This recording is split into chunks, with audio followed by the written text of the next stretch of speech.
Ladies and gentlemen, what's going on? Welcome back to the predictions and breakdowns for UFC Fight Night. Steve Garcia versus David Onama, which is taking place tomorrow, November the 1st, 2025, starting at 4 p.m. Eastern Standard Time.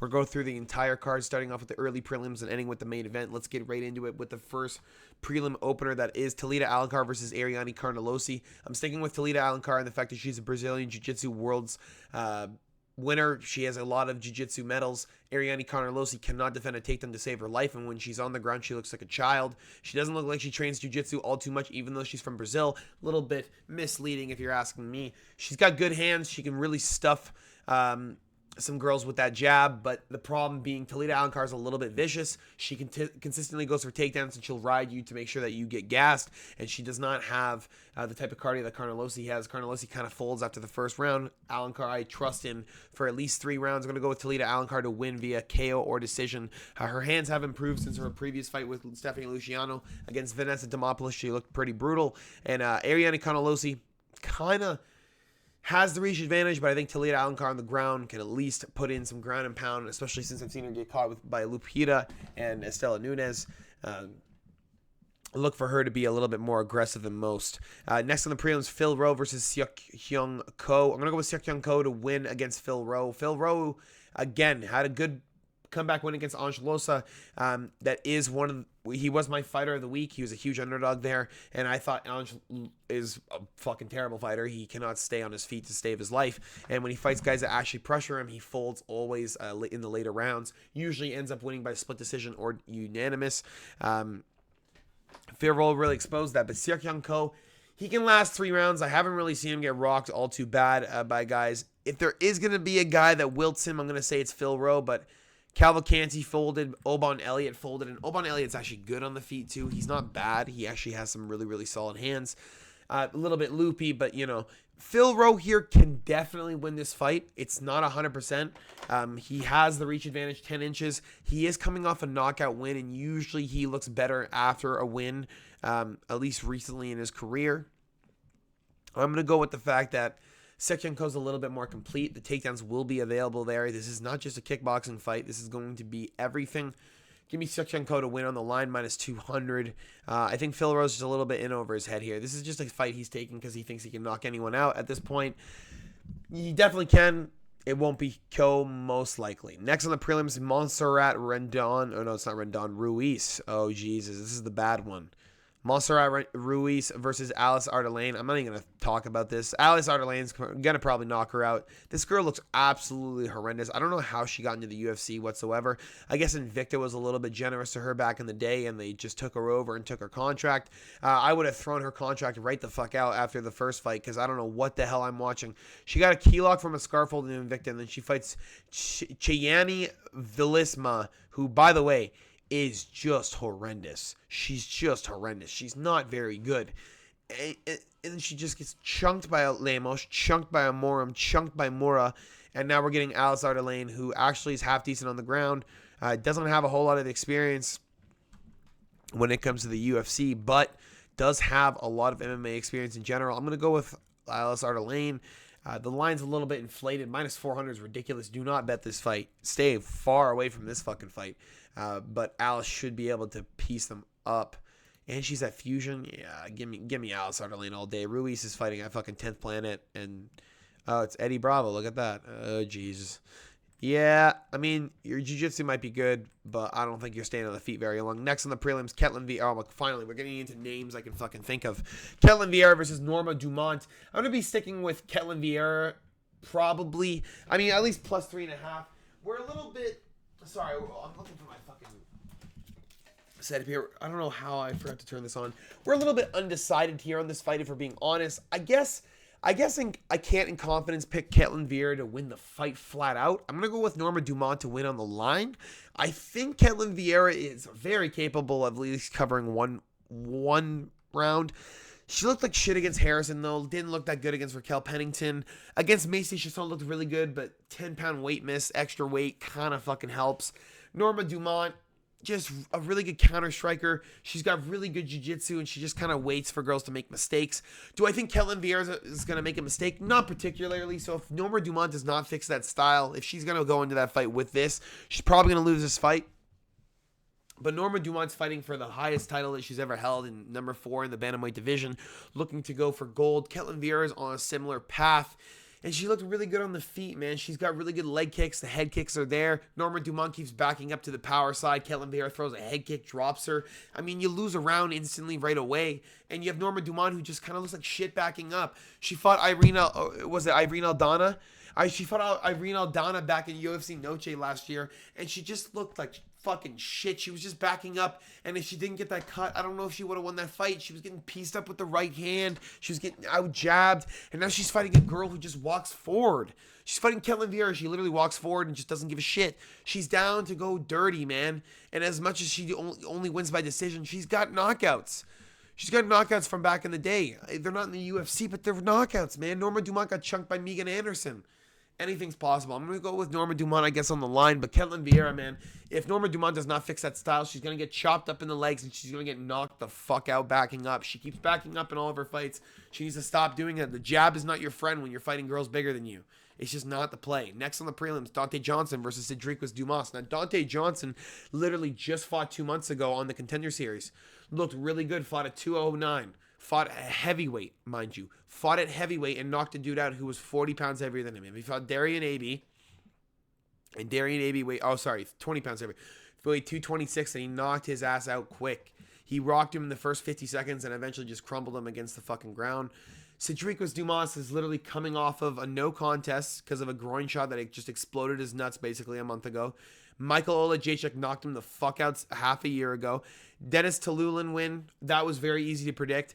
He's literally just got his ankle monitor off. This guy's got no cash. He's got no training camp probably. Can't afford a gym. Probably fighting out of fucking nowhere. Probably fighting on absolute just fucking debt. He's probably fighting on debt. Is this a guy that I'm going to trust when it really comes down to it? No. He's got no confidence. He's basically begging for it. He's going to run in and probably get chinned. Dante Johnson's down at 185 now, man. He's down 20 pounds and he's jacked. He got the UFC PI for 2.5 months. You think this guy's going to fuck it up? Hell no. No chance. Dante Johnson most likely is going to knock Cedric Dumas out. Now, Dante Johnson in the ground game, a little bit questionable. Cedric Dumas is pretty fucking big, man. 6'2". He's 6 inches taller than him. He's got 79 inches of reach. If he can just stay on the outside, pick a couple jabs, wait till Dante Johnson starts to walk in. If he grabs him, he's definitely going to trip his ass. He's got big legs. Dante Johnson's going to sit on the ground and get beat the fuck up. So that's a big question mark there. If he gets put on the ground, Cedric Dumas is going to hold this dude on the ground and elbow the fuck out of him. Dumas is not a small frame dude. He ain't no bitch. And Dante Johnson weighed in at 184. He didn't weigh in at 185. He weighed in at 184. Dumas clearly probably going to be the bigger frame guy. Going to be massive. Look for the takedown. If Dumas gets a takedown, bro, in the first round, live bet the shit out of Dumas, because that second round ain't going to look too fucking pretty for Dante Johnson, a guy who hasn't seen a second round at all in his career, and his combined strike time is fucking 10 minutes in the cage over 6 fights. He's got all first round finishes. Dumas doesn't get finished that often. He does have 2 knockouts in the first round. Ruzaboyev and Olajaychuk, these are both guys that love to pressure guys. I haven't seen Dante Johnson against a really good guy. So, big question marks in the air, but we're going to go with Dante Johnson to win by knockout. Dumas shouldn't even be in the UFC at this point, especially because how big of a fucking piece of shit he is. Dude's literally doing aggressive robberies, got guns, and fucking still in the UFC somehow. Okay. Timothy Kawumba versus Cheng Ho Lee. We're going to go with Timothy Kawumba. I will never trust a road to see UFC guy, and you saw that with Juseng Yu. I believe it was Juseng Yu? Let me see. Juseng Yu. Yeah, he got knocked out by Daniel Santos, which is absolutely fucking ridiculous. That's a guy who I did not think was going to be losing that fight whatsoever. Juseng Yu is nasty as fuck. Again, Timothy Kawumba, really good striking, aggressive. He's got 2 split decisions, or 1 split decision over Blagioki and a Lucas Almeida who's actually healthy, very, very aggressive. He won one of those rounds, but again, did end up losing. Roberto Romero eventually got the knockout over a guy who should not even be in the UFC. Very happy for that. But that brings him back into the stack. You know, Mateo Vogel win. Michael Stack, fighting tough enough. His amateur career wasn't tough enough. Yeah, he was the champ in Tough Enough. GI. I liked Timothy Kawumba a lot. I like his story. I like who he is. He's got good range. He's got good kicks. He's complete. Cheng Ho Lee, fought really bum opposition. I'm not going to lie. He's not fighting very good. Amateur, lost 2 fights. Didn't look that great. Kind of, fighting TFC. Those guys kind of fight each other. It's not really a good look. Road to UFC, got 2 wins. Zhao Long, split decision. What the fuck? Cortavius Romeus, fraud check. I don't know. Timothy Kawumba is just a little bit better in my opinion. He's got better boxing. He's going to be a little bit more aggressive than Chang Ho Lee. He's been in the UFC before. He's been in here a long 2 years. Chang Ho Lee just got here last year. Looked like shit in his first fight. Looked okay against Cortavius Romeus, who gasses out super quickly.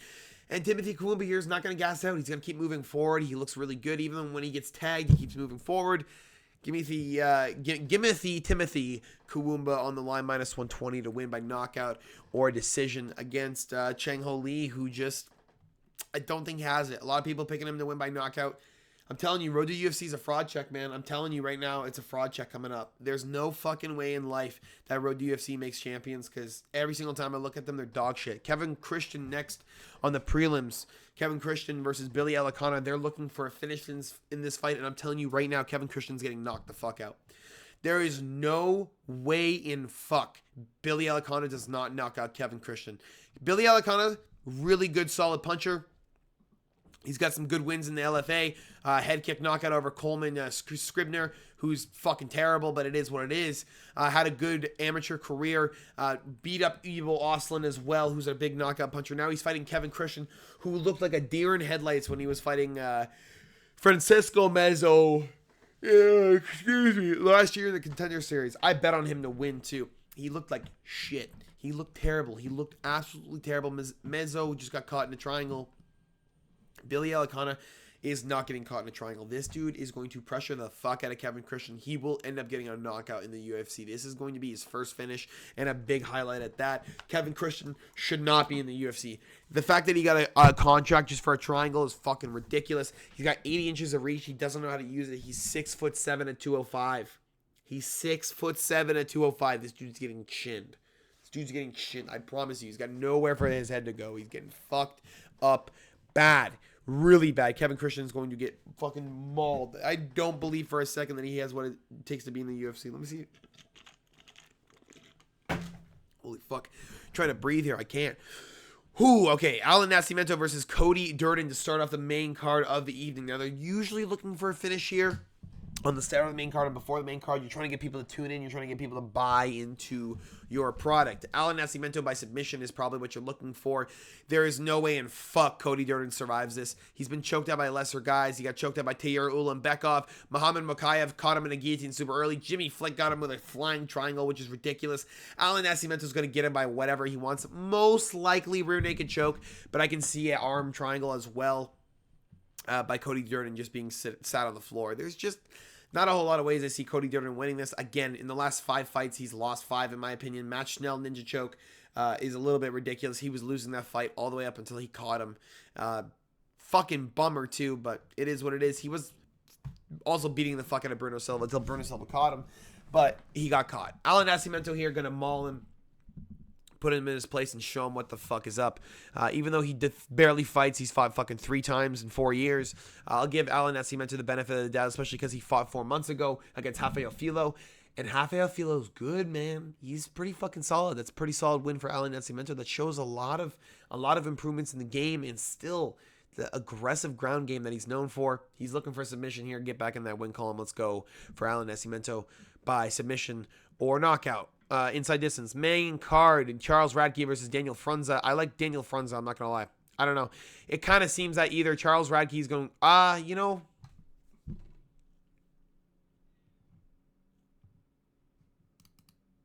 might be thinking Charles Radke here. Now, hold on. Daniel Frunza, okay, against Vadim Kutsiev, okay? Kutsiev, whatever the fuck his name is. He had a really good career. Okay, he has not fought recently. He had a really good career, 16-1. He knocked out Ismail Nurdeev, in Brave CF. Okay, first round, chunked him. Very, very good inside the UFC now. Actually, gets to the Contender Series, kind of starts to gas out in the second round. Daniel Frunza ends up knocking him out. Now, in the first round of that fight, Daniel Frunza got fucking ripped up by an uppercut. He got ripped up by an uppercut through the guard, got dropped and almost finished. Now, Vadim Kutsiev, I think, kind of pulled off. I think he felt like Daniel Frunze was finished anyway. And then he started to be aggressive again, and it was a little bit too late because Daniel Frunze was already recovered by then. You kind of need to throw shots right away so that they're still discombobulated. Daniel Frunze was able to recover well. Charles Radke here, he puts a lot of fucking pressure on guys. Raheem Forrest, submission. Gilbert Urbina knockout. Matthew Semmelsberger, insane knockout very quickly. And now, granted, he's fought Carlos Prates and Mike Malott, which are very good fighters. And now Daniel Frunze is here, who got beat up by Reese McKee, didn't have too good of a fight in the LFA before the knockout, and then he also got a knockout last second. He's one of those guys that's just very durable. Do I think he's going to beat up Charles Radke? Not particularly, actually. The more I think about it, the more I think Daniel Frunze is a bit of a fraud here. 9-3, only 12 fights in his career, and now he's coming to the UFC to fight a guy who's got almost all knockouts in the first round. I don't know, man. Like, this is he's fighting a finisher. He's fighting Charles Radke, who just does not give a fuck, who wants to bang. He's there to fucking get money, man. He's there to get money. And do I think Daniel Frunze is there to get money? I think he's there for a show, bro. And I think Charles Radke's not really there for a show. I'm going to go with Charles Radke to win on the line, minus 170. I'd probably stay away from this. I'd go under 2.5 rounds for this fight. Someone's getting knocked out. Someone's going out and it ain't going to make it to the third round, in my opinion. Someone's going out. I love that fight a lot. I'm going to go with Charles Radke, though. I can see him piecing up Daniel Frunze in the pocket and giving him some problems. That straight jab and that uppercut's nasty. I can see Radke chunking him with that. Next on the main card, Isaac Delgarian versus Yadir Del Valle. I'm going to go with the Cuban Problem as a plus 205 underdog. Now, give me a second to explain. You have the Cuban Problem, who looked really good against Connor Matthews, just kind of mauled him on the ground. Very aggressive. Really good win against Antonio Montero in the Contender Series. Really showed all levels of his game. Now, I'm not concerned about Yadir Del Valle. You don't need to be a finisher. If you can go 3 rounds and look like a fucking world champion, you're a world champion. It is what it is. Isaac Delgarian, I have a problem with. Christian Rodriguez figured him out. He fought Brendan Marat and had to choke him out in the second round because he couldn't finish him on the feet. That's a fucking problem. That's a problem for me. A guy who got knocked out instantly by Terrence McKinney in the UFC and couldn't get him. Really? Really, you couldn't get him? You fight Francis Marshall, you get him in the first round, but you can't get this guy? I don't know, man. It gives me a lot of fucking questions. Francis Marshall isn't bad either. Marion Santos, I thought he won that fight too. But Yadir Del Valle looks different. Looks really good at bantamweight, or featherweight, excuse me. He's really big for the weight class too. I'm just going to go with the fact that Yadir Del Valle literally has more experience in the ring than fucking Isaac Delgarian at this point in his career. He's got better talent. He's probably a little bit more complete than Isaac Delgarian. The wrestling from Delgarian's there, but Yadir Del Valle, I think, has the ability to counter it. And if you counter it, you're on the feet with this fuck. I don't know how long you can stay on the feet. Delgarian's going to get pieced up for sure, and I can see Yadir Del Valle coming out with it. You can bet plus 3.5 if you want, but I love the line, plus 205. Give me it all day. Next on the main card, Themba Gorimbo versus Jeremiah Wells. Oh, my God. The fact that Jeremiah Wells is in the red corner is something fucking laughable out of a movie, bro. I'll fucking tell you what. Give me Themba Gorimbo. I don't understand how this is even close. Give me Themba Gorimbo. He looked good against Ramiz. Really good on the ground. Nico Price. Pete Rodriguez. They kind of built him up with Takashi Sato. It is what it is. Jeremiah Wells' best win is fucking Court McGee. A knockout over Court McGee. He has a split decision over Matthew Semmelsberger. That's enough for me to just bet all of my money on Themba Gorimbo. Granted, he got caught by Vicente Luque. Vicente Luque's got a really nasty Darce choke. Put him to sleep. Or Anaconda, I guess. Excuse me. But I think Themba Gorimbo's really good.